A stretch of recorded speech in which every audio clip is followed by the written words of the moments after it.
E Cristo introduz essa mudança, que começa no verso 20. E Paulo disse: é que vocês ouviram e foram instruídos segundo a verdade que é em Jesus. E no verso 22, 23 e 24, nesses 3 versos, Paulo explica como é que funciona na vida prática o cristianismo. E ele usa uma figura que todo mundo entende, que é o trocar de roupa. Eu até expliquei no domingo passado como essa figura se aplica. Você chega em casa cansado, suado, tira a roupa, especialmente, né, no calor que nós estamos hoje, provavelmente ela vai estar suada, não é? Então a gente tira a roupa, se renova, toma um banho, se refresca e aí coloca a roupinha nova. Eu disse até que todo mundo faz isso, com exceção dos adolescentes. Alguns ficaram com raiva de mim, eu quero pedir desculpas, eu sei que tem exceção. Paulo usa essa figura para explicar a dinâmica da vida cristã. Diariamente nós nos despojamos da velha natureza, do velho homem, do pecado que habita em nós. Nós nos renovamos no nosso entendimento, no espírito do nosso entendimento, e nós nos vestimos de Cristo. Verso 24. Portanto, são 2 passos. Todo dia nós temos que fazer isso. Dizer não para a velha natureza, representa o despisse, renovar o entendimento, e dizer sim para Cristo, que é o novo homem. 2 passos. Se nós ficarmos só no negativo, não, nós vamos cair no legalismo e no moralismo, que são caricaturas do verdadeiro cristianismo. Se nós ficarmos só no positivo, só Cristo, no sentido de só fazer o que é o bem e nunca questionarmos a antiga natureza, nós vamos cair no antinomianismo, que é uma forma de cristianismo que diz que nós não temos regra nem lei. Na verdade, são 2 passos que nós temos que tomar. Nós temos que dizer não para o pecado e sim para Deus, todo dia, até aquele último dia que nós vivermos aqui. E depois de explicar isso, Paulo dá vários exemplos práticos de você dizer não para o pecado e sim para Jesus. Começando do verso 25, que nós lemos, até o verso 29, ele dá 4 exemplos do que ele acabou de dizer. É o que nós veremos nessa noite. Depois ele dá mais um exemplo com relação a Deus, do verso 30 até o capítulo 5, verso 2. E depois mais 4 exemplos em relação a mim mesmo. Como é que funciona no dia a dia esse não para o pecado e sim para Deus. Essa última parte vai do verso 3 até o verso 17, que nós veremos então na sequência. Mas hoje à noite eu quero concentrar nesses 4, vamos chamar de contrastes práticos que o apóstolo Paulo faz, e que tem a ver com a nossa vida. São eles, vocês já perceberam. Primeiro, parar de mentir e dizer a verdade.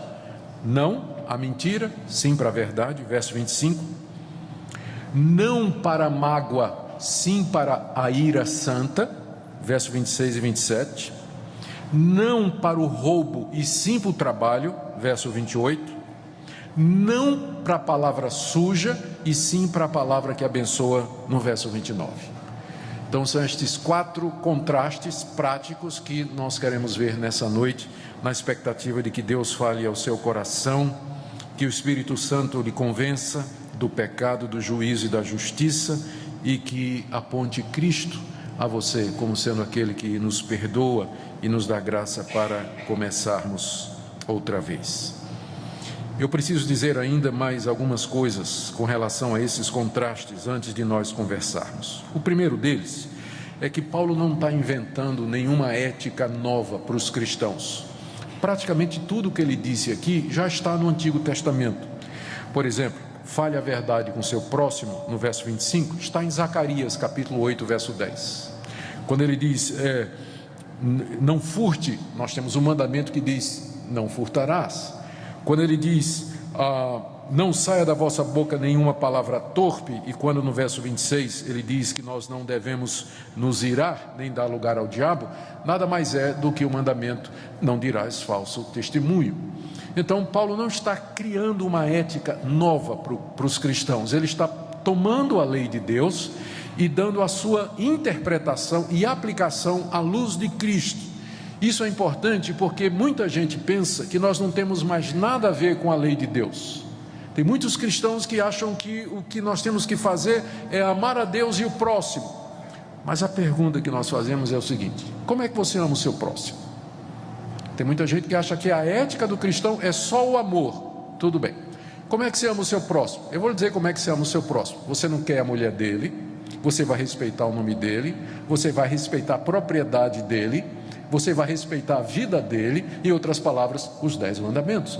Você diz: não, mas tem que amar a Deus sobre todas as coisas. O que significa amar a Deus sobre todas as coisas? Não terás outros deuses diante de mim, não farás para ti imagem de escultura, não tomarás o meu nome em vão.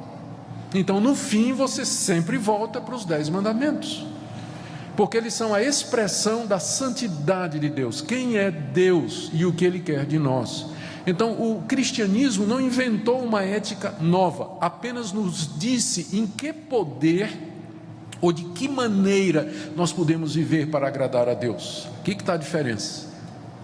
Outra coisa que é importante nós lembrarmos aqui é que nessa sequência que nós lemos aqui, começamos e que vamos até o final do capítulo 5, essas orientações, elas são dadas primeiramente no contexto da igreja. Paulo está falando para a igreja. Tanto é que no verso 25, quando ele diz, não pare de mentir e diga a verdade, a razão que ele dá é porque nós somos membros uns dos outros. Mas isso não quer dizer que você é livre para mentir para o descrente, porque algumas religiões dizem que para os de casa você tem uma ética, mas para os de fora é outra coisa. Você não pode roubar, mentir e iludir um irmão. Mas quando é gente que não pertence à fraternidade ou à nossa religião, aí você pode tratar do jeito que quiser. Não no cristianismo. A verdade é a verdade, na igreja ou fora dela. A honestidade é a honestidade, entre irmãos e entre você e o seu sócio, mesmo que ele não seja cristão. E nos seus negócios, mesmo que não sejam negócios com gente que é crente, mas a honestidade é sempre honestidade. Porque a lei de Deus é para todos, a vontade dele é para todos nós. Então, embora o foco principal do que Paulo esteja dizendo aqui é para a igreja, mas isso não significa que se resume aos limites da comunidade cristã, mas extrapola e alcança toda a sociedade. É assim que eu tenho que ser, sempre, em todo lugar, falando a verdade, entre os irmãos e lá no meu trabalho, na minha escola, nos meus relacionamentos. Outra coisa que eu queria chamar a sua atenção aqui é para o fato de que a cada vez que Paulo diz assim, não faça isso, mas faça isso, ele dá um motivo. Isso é muito importante, porque Deus não quer que nós obedeçamos sem que nós entendamos o motivo pelo qual nós temos que fazer determinadas coisas. Então, ele é tão misericordioso que mesmo que ele não precisasse, bastava ele dizer, é assim porque eu quero, porque ele é Deus. Ele pode fazer o que ele quiser, mas ele é tão misericordioso que ele diz assim, não faça isso por causa disso, como que querendo nos persuadir, querendo nos convencer de que fazer isso é a melhor coisa. E aqui a gente vê a grande misericórdia de Deus. Uma outra coisa que é bom nós lembrarmos aqui é que estas coisas não salvam. Nós não vamos fazer isso para sermos salvos. Quando diz assim, pare de mentir e diga a verdade, eu vou parar de mentir e falar a verdade, não porque com isso eu queira ganhar um lugar no céu, ou merecer o perdão de Deus, ou receber de Deus algum favor. Não, eu vou fazer isso porque eu já recebi de Deus algum favor. Você percebe aqui no verso 25, que ele começa assim, por isso, ou seja, ele está remetendo a uma razão anterior. E que razão anterior é essa? É o que vem no livro todo. Que Deus nos amou antes da fundação do mundo, que Ele nos escolheu para sermos o seu povo, que Ele mandou seu Filho Jesus Cristo para morrer pelos nossos pecados, que Ele nos chamou pelo Espírito Santo, que nos fez parte da sua família. Por isso, pare de mentir. Essa é a razão. Nós não vamos parar de mentir para ir para o céu, nós vamos parar de mentir porque Deus já nos deu o céu gratuitamente. A motivação é a gratidão, não o mérito. Eu faço isso porque eu amo a Deus, eu sou grato a Deus. Lutero tinha uma frase que eu gosto de repetir, que muitos conhecem. Ele dizia que a lei nos leva a Cristo para a justificação, porque a lei diz assim, todo mentiroso vai para o inferno. A lei diz isso, todo mentiroso vai para o inferno. Eu olho para a minha vida e digo, estou perdido, Eu sou um mentiroso, minto desde criança. Não há nenhum homem que não seja mulher que não seja mentiroso. A própria Bíblia diz: todo homem é mentiroso, homem genérico, homem e mulher, todos. Então, como é que eu vou fazer? A lei está dizendo: não mentirás, não dirás falso testemunho.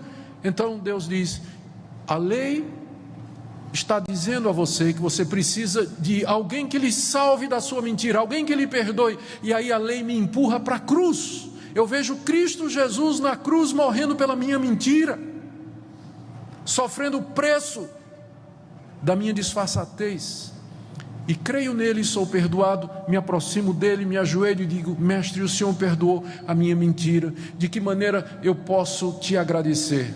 Resposta de Jesus: não mentirás. A lei me leva a Cristo para a justificação, e Cristo me manda de volta à lei para a gratidão.